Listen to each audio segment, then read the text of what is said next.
अपन channel SCS Mithila के करू subscribe और बेल बटन जरूर दबा दिया ताकि हर खबर सबसे पहले पहुंचे अहां तक। मोतिहारी में राजद संगठन में किछ विवाद उत्पन्न भ गेल हन और ई विवाद दिन प्रतिदिन बढ़ल जा रहा है। लोकसभा चुनाव सामने है, एकरा लऽ कऽ सब राजनीतिक पार्टी संगठन के मजबूत करे में लागल छथि, लेकिन मोतिहारी में राजद के संगठन में ही विवाद छिड़ गेल हन। पार्टी के अति पिछड़ा प्रकोष्ठ अपन पदाधिकारी से दू हाथ करे के लेल आतुर अछि। यह वजह है जे संगठन के अति पिछड़ा प्रकोष्ठ द्वारा एक प्रेस कॉन्फ्रेंस कयल गेल। राजद के अति पिछड़ा प्रकोष्ठ के जिलाध्यक्ष शिवलाल सहनी प्रेस के संबोधित करैत अपना ही पार्टी के माननीय पर जमकर भड़ास निकालन।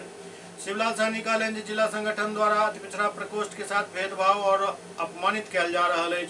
शिवलाल सहनी सीधा आरोप अपन जिलाध्यक्ष और राजद विधायक मनोज यादव पर लगावत कहलन जे पिछला दिन पटना में भेल जनविश्वास रैली में एहि जिला के काफी संख्या में अति पिछड़ा समाज के लोग पटना जाय वाला छलथि पर उनका लो नहीं जायल गेल।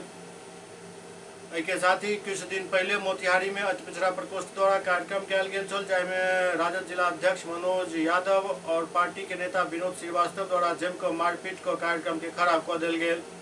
स्थिति में आला कमान द्वारा जिला संगठन में ओहन लोग पर यदि नकेल नहीं कसल जाइत तो आगामी चुनाव में एकर खामियाजा भुगतऽ पड़त।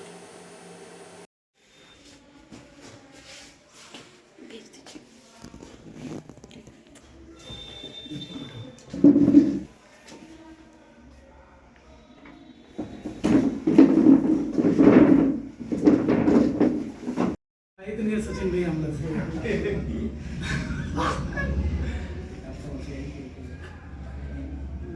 तो आने ही आगे बढ़िए ना परम जावा में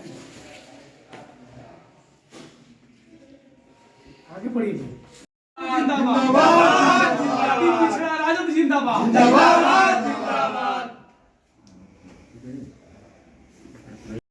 कुछ एक्शन में रही ना फोटो और 2024 में हम चट्टानी एकता का परिचय देंगे और यहाँ से भाजपा को भगाएं। पूर्वी चंपारण में लगातार जो है हमारे सभी जिले के क्रीम लीडर हैं हमारे अति पिछड़ा समाज से और हमारे प्रकोष्ठ के अध्यक्ष हैं, सभी लोग बार बार कह रहे हैं कि यहाँ के जो कुछ माननीय हैं उनके द्वारा हम सभी को अपमानित करने का काम किया जाता है और हम सभी को मान सम्मान नहीं मिलता है। और खासकर मैं कहना चाहूँगा 3 मार्च को जो पटना के गांधी मैदान में जन विश्वास महारैली हुई थी जो ऐतिहासिक था, उस रैली में जाने के लिए अति पिछड़ा प्रकोष्ठ काफ़ी संख्या में तैयार था, लेकिन हमारे यहाँ के कुछ लोग जो हैं, आप सभी को मालूम होगा कि हमारे भी अति पिछड़ा जागरूकता सम्मेलन में लोगों ने उपद्रव करने का काम किया था, दोनों को आप लोग अच्छी तरह से जानते हैं। वही दोनों लोगों के चलते पूर्वी चंपारण राजद जो है बिखर रहा है। इसलिए आपके माध्यम से मैं शीर्ष नेतृत्व से मांग करता हूं कि अगर इस पर संज्ञान नहीं लिया गया, इन लोगों पर संज्ञान नहीं लिया गया तो आने वाले समय में इसका खमियाजा भुगतना पड़ेगा।